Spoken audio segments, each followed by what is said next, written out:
છે, પણ મેન જે પાયાનો પથ્થર કહેવાય એવો શિક્ષક છે. શિક્ષક ન હોય તો કોઈ પણ છોકરાનું ભવિષ્ય ઉજ્જવળ થઈ શકતું નથી. કારણ કે પ્રાથમિક શિક્ષણ જે છે એ અતિ મહત્વનો જે મુદ્દો હોય તો પ્રાથમિક શિક્ષણ છે. માટે 6 શિક્ષકોની તાત્કાલિક ભરતી ગવર્મેન્ટ કરે.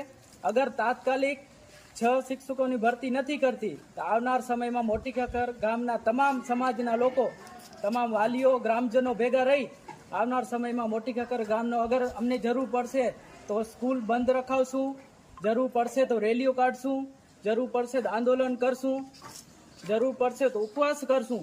પણ જ્યાં સુધી મોટી ખખર ગામમાં 6 શિક્ષકોની ઘટ નથી પૂરી થતી ત્યાં સુધી આ અમારો સર્વ સમાજનું આંદોલન ચાલશે.